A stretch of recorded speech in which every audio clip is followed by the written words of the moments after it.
வணக்கம். இப்போ வந்து ஒரு பேஷண்ட்டா ஒரு டாக்டர பார்க்க போறவங்களுக்கு ஒரு 4 கேள்வி கண்டிப்பா கேட்கணும். அந்த கேள்வி என்னன்னு பார்க்கலாம். 4வது கேள்வி முக்கியமான கேள்வி. ஸோ ஃபர்ஸ்ட் கேள்வி. இப்போ ஒரு பேஷண்ட்டா நான் போகும்போது ஒரு நோயோட தான் நான் போறேன். அந்த நோய்க்கான காரணம் என்ன அப்படின்னு எனக்கு தோணுச்சு அப்படின்னா, அந்த காரணத்த நான் ஃபர்ஸ்ட்டே சொல்லணும்.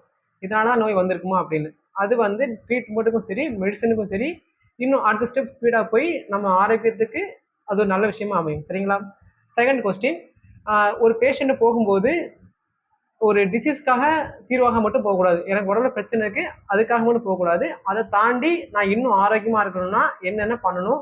என்னென்ன பிரச்சனை நான் தப்பு பண்ணிட்டு இருக்கேன்? அப்படின்னு கண்டிப்பா ஒரு பேஷண்ட் கேட்கணும். 3வது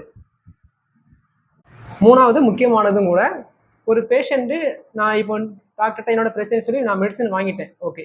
அந்த மெடிசின் ஒவ்வொரு மெடிசினும் எதுக்காக நான் சாப்பிடுறேன்? எனக்கு என்னென்ன ட்ரீட்மெண்ட் குடுக்க போறாங்க? அப்படிங்கிற டீட்டெயில்ஸ் வந்து ஒரு பேஷண்ட்டுக்கு கண்டிப்பா ஃபுல்லா தெரியணும். அது ஒரு பேஷண்ட்டா நீங்க கேட்டுட்டு தான் போணும் வெளிய. சரிங்களா?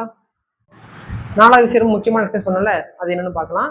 இப்போ நான் 3 மாசம் மெடிசன் சாப்பிட வேண்டிய ஒரு சூழ்நிலை அமையுது. ஒரு உடம்பு ஆரோக்கியத்துக்காக நான் சாப்பிடுறேன். இப்போ அதுக்கப்புறமா நான் சாப்பிட வேண்டிய ஒரு சூழ்நிலை வந்துச்சு அப்படின்னா, டாக்டர் நம்ம கேட்கணும். டாக்டர் எனக்கு மெடிசின் வேண்டாம், இல்லாம மெடிசின் அளவு குறைக்கிற மாதிரி வாழ்வியல் ரீதியா நான் என்னென்ன பண்ணணும்? அதன் மூலியமா இத மாத்திக்க முடியுமா? நீங்க கண்டிப்பா கேட்கணும். உங்க உடம்புல அக்கறை இருந்துச்சு அப்படின்னா. நீங்க உடனே கேட்கலாம். சுகர் பேஷண்ட்லாம் வாழ்நாள் ஃபுல்லா மெடிசன் சாப்பிட்டுட்டே இருக்காங்களா? இது தேவையா? அப்படின்னு. இதுக்கான கேள்வி நம்ம அடுத்த வீடியோல பார்க்கலாம்.